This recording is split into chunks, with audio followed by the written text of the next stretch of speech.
Voilà, en compagnie aujourd'hui de Pierre-François pour une nouvelle exposition à l'Espace Bossy qui s'appelle numéro 2, portrait ou portrait numéro 2. Je vous laisse nous Portrait donner... hashtag 2. Voilà, excusez-moi, voilà, moi je ne suis pas encore dans le monde moderne, mais voilà. Simplement, voilà, vous m'avez fait un petit peu la visite juste avant qu'on tourne, et c'est vrai que le portrait, quand on pense au sujet, on va se dire ça va être des visages, mais c'est pas que ça justement. Laissez-nous un petit peu découvrir comment vous avez procédé pour cette exposition. Procéder par rapport à une exposition qui existait déjà. Oui. C'est-à-dire qu'elle vient, cette exposition, du musée du petit format, un musée qu'on connaît bien ici, puisque l'an dernier, on présentait la Biennale internationale du petit format de papier, et qu'on la représentera encore l'année prochaine, donc autant déjà maintenant l'annoncer. Mais ici, c'est tout à fait différent, en ce sens que les œuvres qui sont réunies ont été sélectionnées dans les collections du musée du petit format et qu'elle traite en effet du portrait. Mais le portrait avec en sous-titre dans l'intimité du visage pour bien préciser que les portraits présentés ne sont pas des portraits en pied par exemple, mais qu'ils sont tous des représentations de la figure humaine. Il y a aussi l'apport cette fois du galériste quand même, parce que vous m'avez expliqué, il y a des thèmes, on va dire, quand on rentre dans cette exposition, qu'est-ce qu'on découvre comme premier visage, et ensuite je vous demanderai de nous expliquer un peu la progression justement de ces thèmes. Alors, comme l'exposition était quand même assez foisonnante, puisqu'il y a à peu près 120 œuvres qui sont présentées, la commissaire de l'exposition au musée du petit format, Stéphanie Defailly, avait eu l'idée de présenter cette exposition sous forme de différentes thématiques. Bon, thématiques qui ont un peu bougé parfois ici, étant donné que nous avons amplifié cette exposition par rapport à l'édition originale, donc de nouvelles œuvres ont été ajoutées.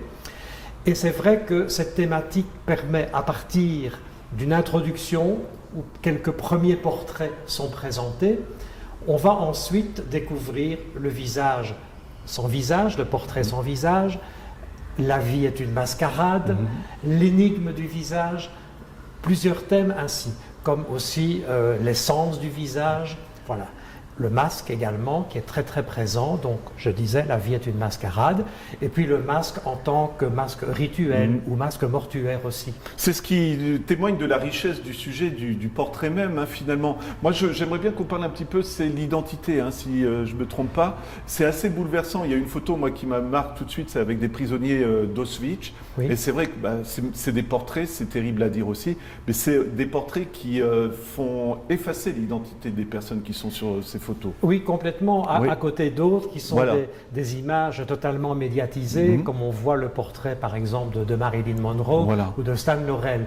Mais justement, l'exposition, je crois, ici, en règle générale, ne présente pas du tout le portrait d'une façon, je dirais, traditionnelle.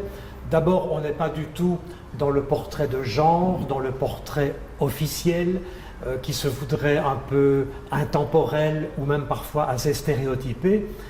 On n'est pas non plus, je pense, dans un portrait qui se contente de s'attarder à l'apparence, à ce qu'on voit uniquement, à l'aspect visuel du visage. Au contraire, je crois que la plupart des artistes qui sont ici, dans leur approche, ont tenté de percer un peu sous l'apparence ce qui fait l'intériorité du modèle, d'aller vraiment chercher des traits de personnalité qui parfois sont même assez dissimulés, d'où notamment l'énigme du visage. Exactement. Parce que là, on se dit, mais quel est ce mystère qui se cache derrière un regard, qui se cache derrière une expression. Donc c'est cela en fait qui fait aussi, je pense, la richesse de cette sélection, de cette collection, c'est justement d'arriver à percer vraiment, d'aller explorer l'intériorité des modèles qui sont traités. Alors justement, est-ce que les différents supports permettent d'aborder ces thèmes d'une façon différente? Je veux dire, par exemple, derrière vous, il y a de la peinture, il y a de la gravure, il y a de la photo. C'est autant d'approches pour définir un portrait, finalement. Mais finalement, oui, parce que d'abord, on retrouve les caractéristiques qui sont celles des œuvres figurant au musée du petit format, puisqu'elles sont toutes sur papier, dans un format qui ne dépasse pas le DIN A4, ça c'est bien connu de ce que le musée du petit format propose, Et en même temps, on voit que tous ces artistes qui viennent de partout, parce que les horizons géographiques sont multiples, on les voit aborder le portrait avec un souci de recherche particulier sur le plan, sur le plan plastique, une recherche plastique déterminée, toutes techniques confondues. Il y a d'ailleurs aussi toute une partie de l'exposition, tout un département qui ne concerne que les techniques utilisées. Donc la gravure, très très bien représentée dans ses différentes variétés, le dessin, le crayon, le lavis, l'encre, les collages aussi, les techniques mixtes. Alors les techniques mixtes, elles sont très très nombreuses aussi, parce qu'on voit notamment des combinaisons de gravures et de collages. On voit aussi l'image numérique qui est utilisée également, mais qui se combine à d'autres moyens. Donc c'est très très grande diversité, elle a aussi, oui.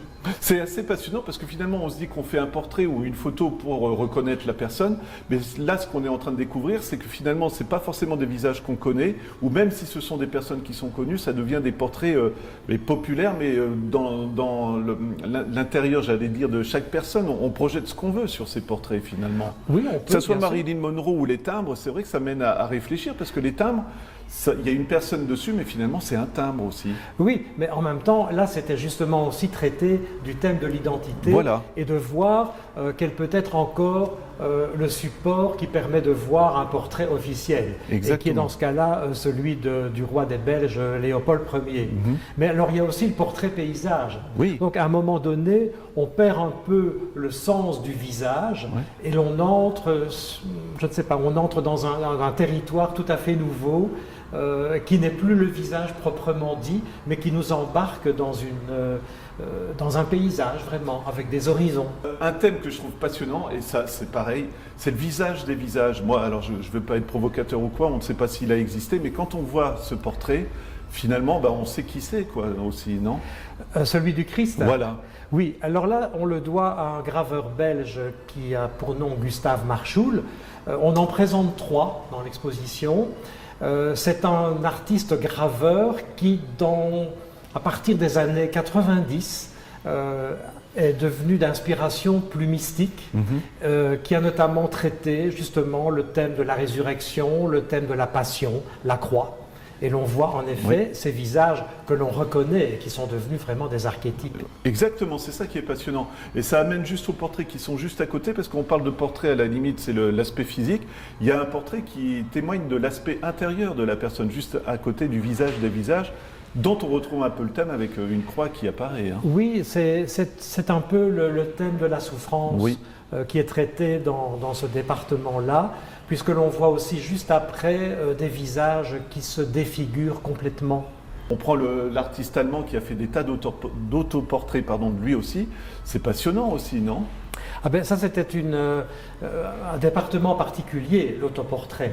Et c'est vrai que là on a des variations, on le voit grimaçant, on le voit rieur, on le voit songeur. C'est un ensemble de linogravures très très très expressive. Oui, alors autre aspect du portrait, du coup on va parler des masques qui sont là-bas, le masque mortuaire. C'est vrai qu'on n'y pense pas encore une fois. Oui, un masque mortuaire ce qui semble être un masque mortuaire, qui est réalisé, c'est une gravure aussi, qui est réalisée par une artiste japonaise qui s'appelle Nakamura. Et puis nous avons aussi un visage en papier mâché. Exactement. Très belle composition. Puis 2 petites compositions qui sont des moulages en plâtre de Christian Rollet. Voilà. Dont un petit visage d'enfant avec une partie peinte en rouge. Et prolongation presque naturelle, ce sont les représentations des masques, finalement, qui sont aussi un aspect du visage qui, encore une fois, je reste sur ce thème, mais qui ne représente pas une personne en particulier, mais c'est quand même un visage. Quoi. Mais c'est aussi le masque de carnaval. Hein. Voilà. C'est ça, donc c'est le masque qui sera porté lors de réjouissances particulières, et qui fait l'objet de tout un développement aussi. Il y a notamment un travail qui rappelle très fort les gravures de James Ensor. D'accord. Aussi. Et si je vous pose toutes ces questions qui ont l'air peut-être un petit peu bizarres, c'est que je trouve que pour quelqu'un qui vient regarder ces expositions, est-ce qu'il doit se projeter justement ? C'est pour ça que moi ça me frappe, c'est qu'on cherche des émotions qu'on peut ressentir en regardant ces visages aussi. Sans doute, oui, bien sûr. Et puis aussi sur le plan technique, enfin j'insiste un peu là-dessus parce que il y a notamment des bannières noires en gravure qui sont particulièrement extraordinaires, qui sont réalisées par un artiste allemand. C'est fabuleux au point de vue technique aussi. Mais il y a la rencontre des deux, évidemment. Il y a la force de l'expression, la profondeur aussi qui est obtenue dans le mystère qui va parfois très loin. C'est ça que j'essaye de formuler. Parce que parfois, comme vous le disiez, il y a des esquisses de visage sans regard.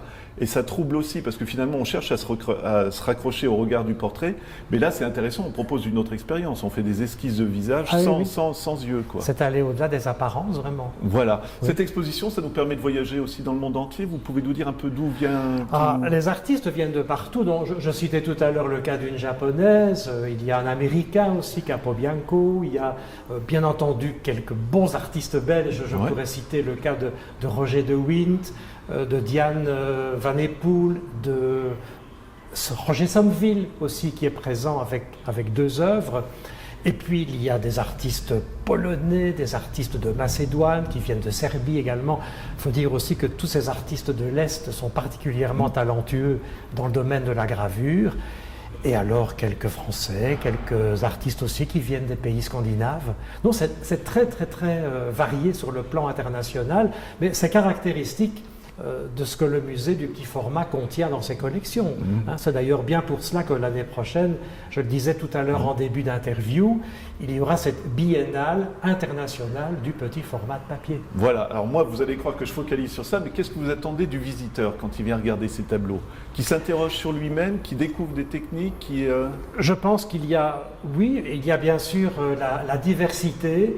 Je pense qu'il est attiré par certains types d'expressions. Il y a aussi une part d'expressionnisme qui est très marquée dans l'exposition. Certaines techniques, évidemment, qui sont menées à un point extraordinaire de réalisation. Et puis, je pense aussi qu'il y a le côté didactique. Bon, c'est important.